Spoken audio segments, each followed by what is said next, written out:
আজ আমি একটা এঁচড় নিয়েছি, ছোট্ট সাইজেরই এঁচড়, গাছে হয়েছিল, গাছের এঁচড় নিয়ে এসেছি। হাতে আঠা লাগার ভয়ে অনেকে এঁচড় খায়নি, তবে এঁচড় কিভাবে হাতে লাগবে না আমি দেখিয়ে দিচ্ছি। দেখো, সর্বপ্রথমে উনুনে কড়া বসিয়েছি।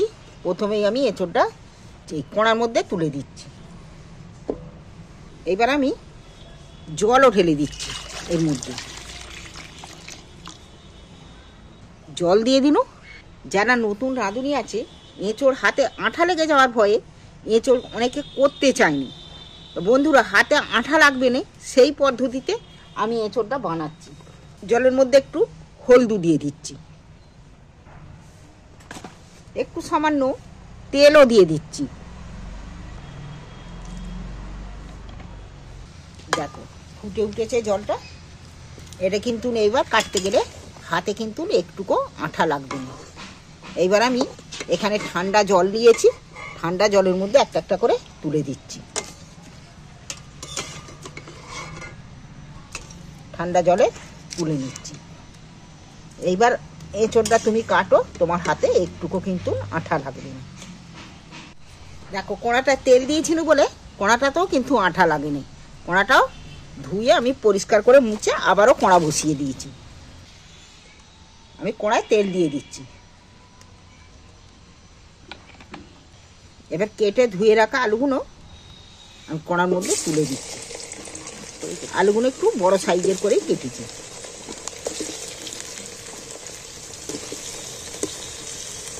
আমি আলুগুলোর মধ্যে একটু সামান্য নুন দিয়ে দিই,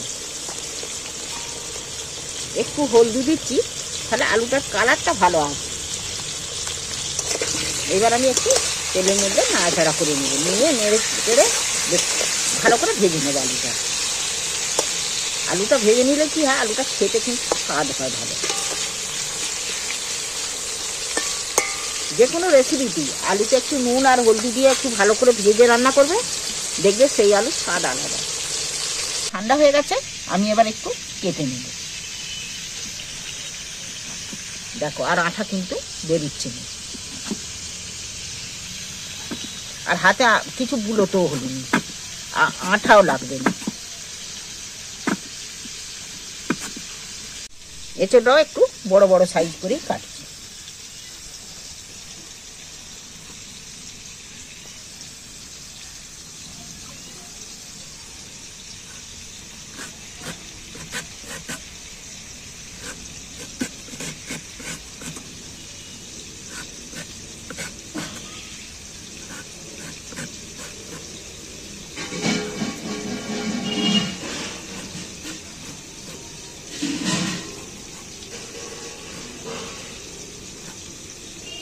মাঝখানের এই যে এঁটোটা, এটা কিন্তু আমি ফেলে দিচ্ছি।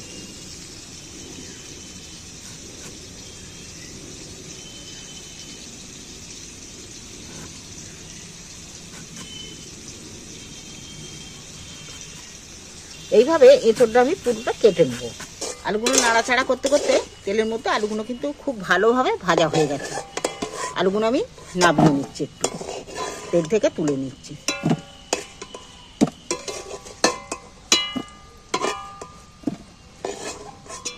এঁচড়গুলো আমি কেটে ধুয়ে পরিষ্কার করে কিন্তু এর পিছনে একটুকু আমি খুব বাদ দিয়ে ভালো করে কেটে নিয়েছি।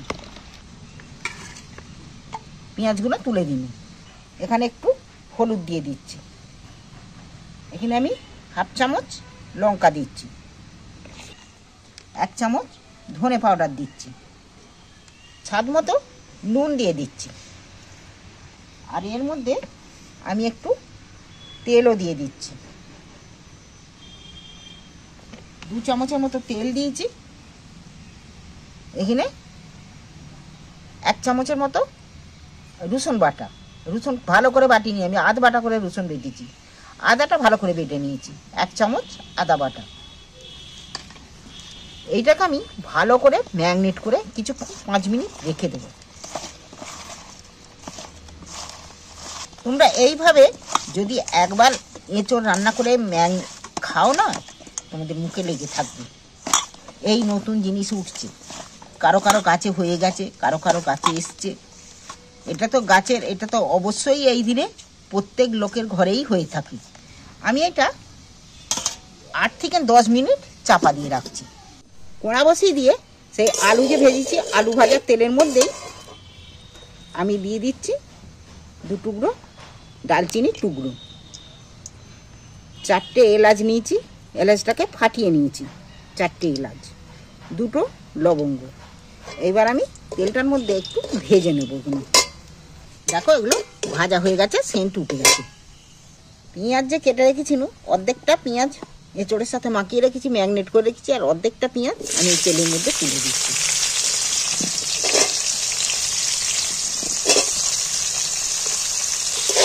এইবার আমি পেঁয়াজটাকে একটু ভালো করে ভেজে নেব এই অল্প তেলেতে, আর কিন্তু আমি তেল দিচ্ছি না।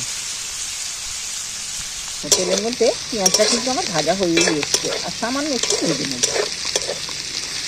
নরম হয়ে গেছে, একটু লাল লাল করে ভেজে নেব। এবার আমি যে চর্বিটা নিয়েছিল, চর্বিটাকে কেটে সাইজ করে নিয়েছি, একটু ছোটো ছোটো সাইজ করে নিয়েছি। চর্বিটা আমি তেলের মধ্যে তুলে দিই পেঁয়াজের উপরে। এইবার আমি ভালো করে কষিয়ে নেব।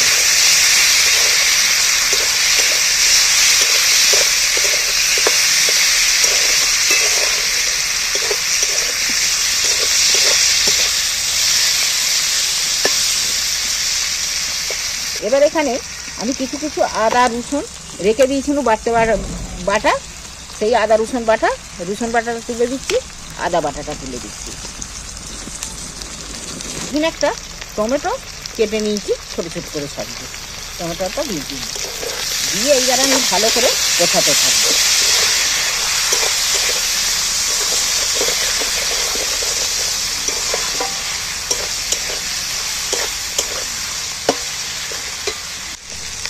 আমি এইটার স্বাদ মতো নুন এর মধ্যে দিয়ে দিচ্ছি, এঁচড়ের নুন এঁচড়ে দেওয়া আছে, এইটার স্বাদ মতো নুন দিয়ে দিই।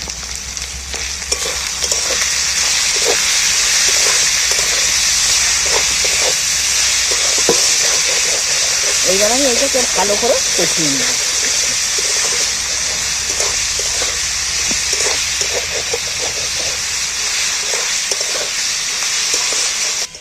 মিনিট 10 হয়ে গেছে। এইবার আমি এঁচড়ের চাপাটা খুলে নিচ্ছি। দেখো কতটা মজে উঠেছে, নরম হয়ে গেছে।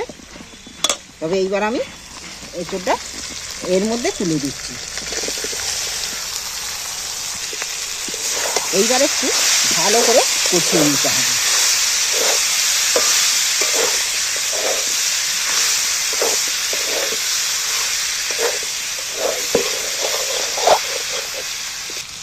মশলা ধোয়া জলটা আমি একটু দিয়ে দেব। এইভাবে মাংস এটাকে এঁচড়টা একটু কষতে হবে বেশি সময় দিয়ে। এইটা যতটা কষে নেবে ততটা তোমরা মাংস ফেলে রেখে তোমরা এই এঁচড় খাবে। কিন্তু মাংস ফেলে খেতে হবে।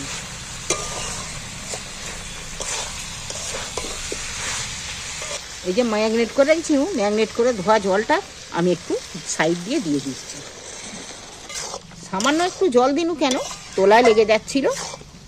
আর কাঠের উনুনে তো আমি তার গ্যাসে করছি না, গ্যাসের ফ্লেমটা কমিয়ে দেবো, ওই জন্য আমি গামলি ধোয়া জলটা সামান্য একটু দিনু, কারণ তো কষতে একটু হবে সময় নিয়ে।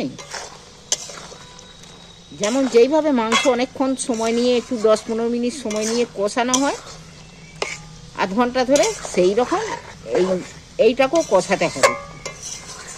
আমি একটু গামলিটাই চাপা দিয়ে দিয়ে রেসিপিটা রান্না করি। আবারও খুলে আবারও নিয়ে দিচ্ছি আমি।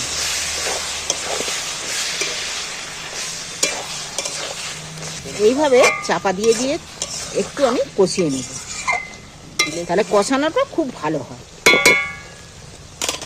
আমি আবারও চাপা দেব।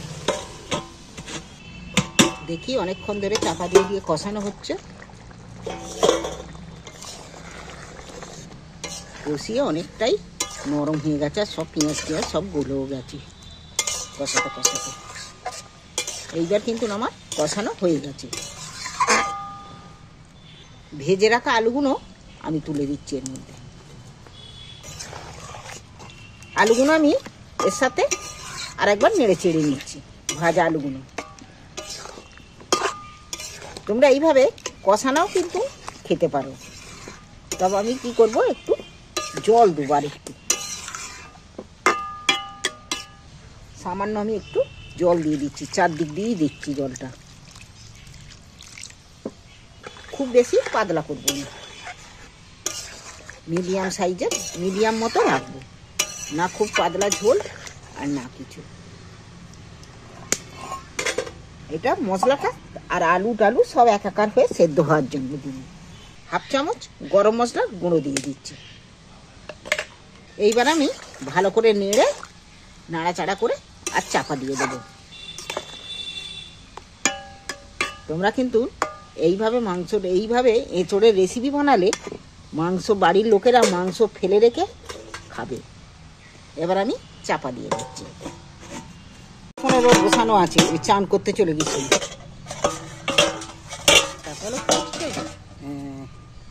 দেখো, এঁচোড়কে অনেক লোক বলে থাকে গাছ পাঁঠা। তা দেখতে হয়েছে আমার পাঁঠার মাংসের মতনই দেখতে হয়েছে, আর খেতেও কিন্তু পাঁঠার মাংসের মতনই স্বাদ পাবে। তোমাদের যদি ভালো লেগে থাকে চ্যানেলটা অবশ্যই একবার সাবস্ক্রাইব করবে। এইবার আমি একটা জায়গার মধ্যে ঢেলে নিচ্ছি।